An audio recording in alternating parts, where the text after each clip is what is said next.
Welcome to Germany. In today's videos mga ka-viewers, andito tayo ngayon sa may Berliner Platz, Straße. Dito sa Berliner Platz, dito ako bumaba at sasakay ulit sa isang train.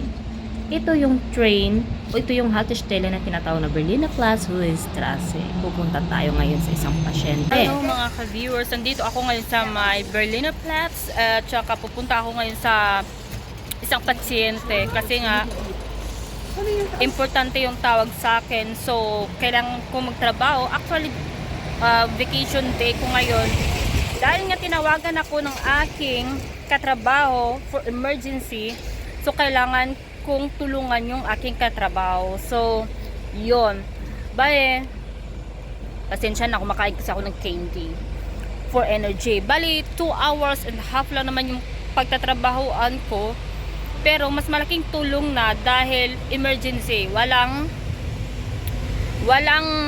magluluto sa kanya, walang mag-aasikaso sa kanya, at saka walang bibili na mga pagkain na gusto niya. So ako muna yung magiging substitute sa coworker o sa katrabaho na hindi nag-duties ngayon. So hindi ko alam kung anong yung reason kung bakit hindi siya nakapag-duty.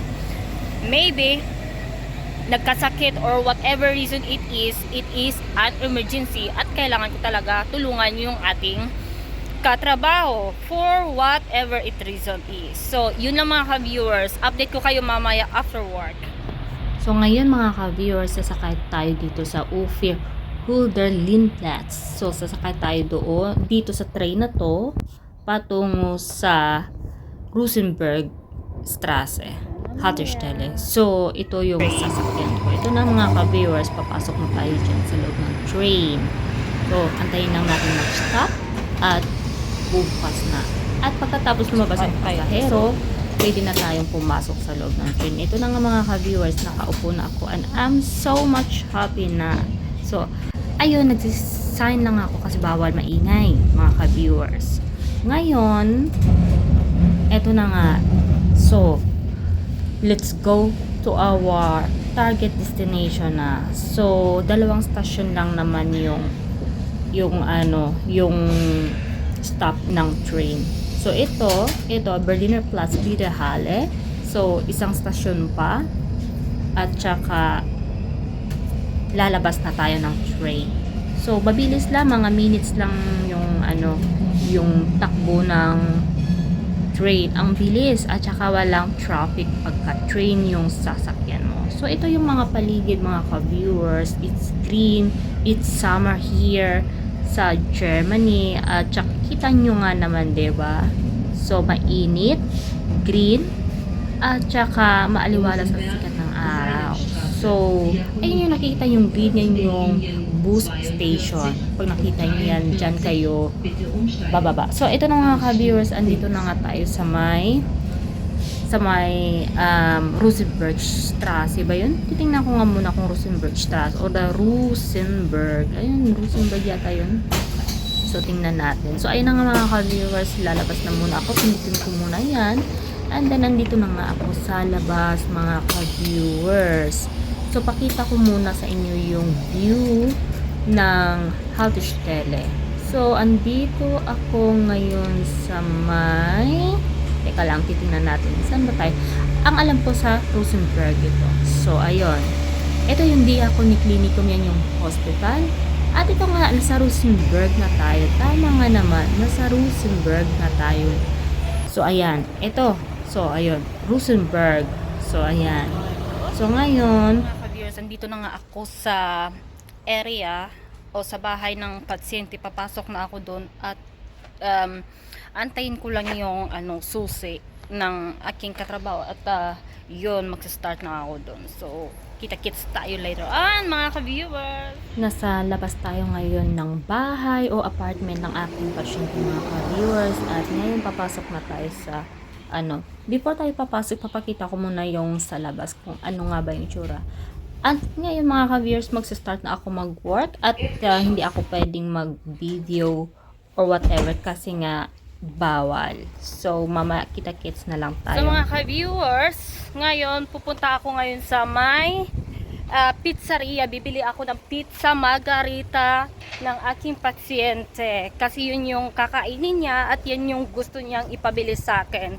So, yung trabaho bilang isang nurse dito sa Germany, maaaring kaya sabihin natin na pwedeng kung ano yung request ng iyong pasyente, halimbawa mag-einkaufen o mag-shopping, bibili ng kanya mga kakailanganin. So dapat i-provide mo yung mga kakailanganin ng iyong pasyente para magiging masaya sila at saka satisfied sa service na ginagawa mo. Tulad nito ngayon, nag-request siya na bili ako ng pizza. So for me, it's good kasi nga hindi na ako magluluto sa kanya. Minsan kasi may panahon na kailangan ko talaga magluto, like french fries, mag-oven or yung baken, ganon, magluluto. So minsan masaya ako kapag bibili lang ng pagkain. So less yung trabaho at saka mag-prepare ka lang ng pagkain niya. So yun yung aking trabaho ngayon. So ayun, ito dala ko yung pera niya. So ito muna, papakita ko muna sa inyo yung lugar. So ayan mga ka-viewers, ang ganda, di ba? So beautiful. So, ngayon mga ka-viewers, pupunta na tayo sa pizzeria Ladin ba yun? Ang tawag dun sa pangalan ng pizza store na yun. So, dun talaga ako bibili kasi yun yung request niya na dun talaga ako. Ito. So, pindutin natin yan. Pindutin At saka antayin natin na mag-green yung stoplight. And then, tingin-tingin muna tayo kung may mga sasakyan. Ayun na, pwede na tayong dumaan kasi nag-green na yung stoplight. So, ito guys, I think church ba? Ito yung bahay. Hindi ko lang alam kung ano yan.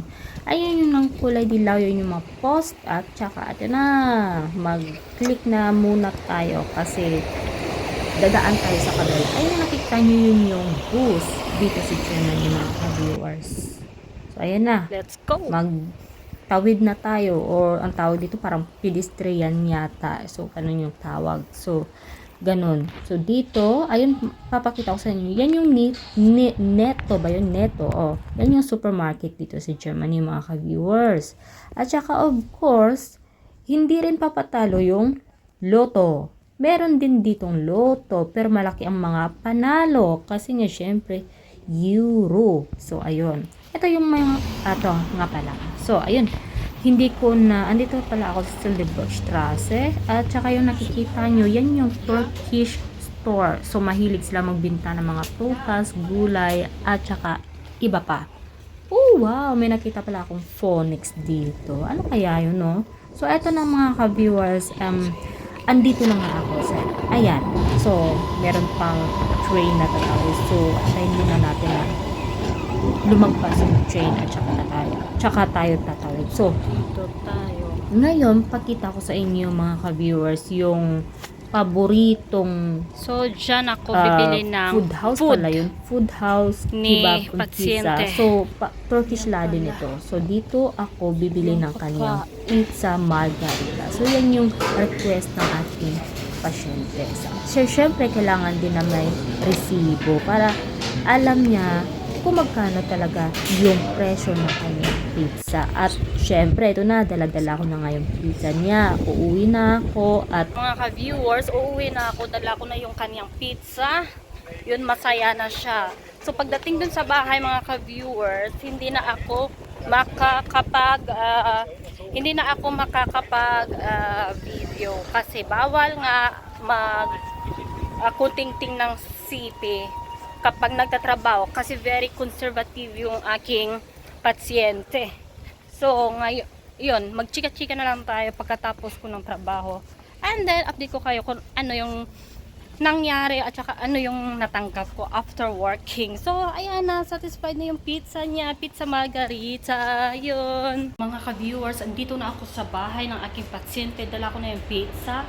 So, papasok na tayo dun sa, ano niya, sa bahay niya. So, ayan, mag-ano muna ako. So, tapos, gamitin natin yung susi. So, ayan.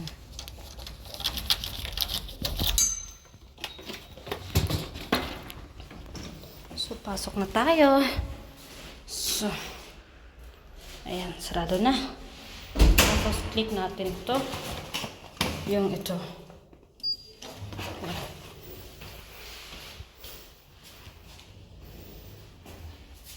Antayin lang natin mga ka-viewers. Ayan.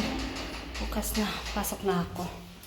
Tapos, click natin yung sa may taas. Ayan. Ayan. Der Aufzug fährt nach oben. Ayan. So. 2 Stück na. 4. Etage. Türen werden geöffnet.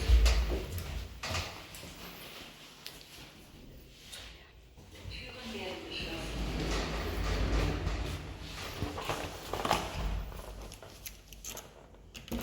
And this is mga ka-viewers, fire oven. So, click natin to. At saka, ito may dala akong formula. So, kung ano kailangan ko. So, Werden geschlossen. Der Aufzug fährt nach so mga ka-viewers, pauwi na ako at saka it's fire oven na. So, tapos na yung trabaho ko. 2 hours and a half at binigyan ako nila ng pera. So, ito yung naging kapalit ng 2 hours and a half. Meron akong natanggap na 50 euro. So, ang laki, di ba? 2 hours and a half lang. Tapos, may 50 euro ka na. O, di ba? Ang galing! So, sabi ko nga sa kanila, pag halimbawa, emergency ulit at saka available ako, willing ako mag-work again. So, nakachamba talaga. So, I'm so happy kasi yung 50 euro is malaking tulong na talaga, mga ka-viewers. And, mga ka-viewers, hanggang dito na lang yung video ko and I hope na nakakatulong at nakaka-inspired at nakaka-motivate yung video na ito. If you like this video, just hit the likes and comments and of course subscribe na rin para sa mga videos na darating pa. See you for my next vlog mga ka-viewers. Ciao!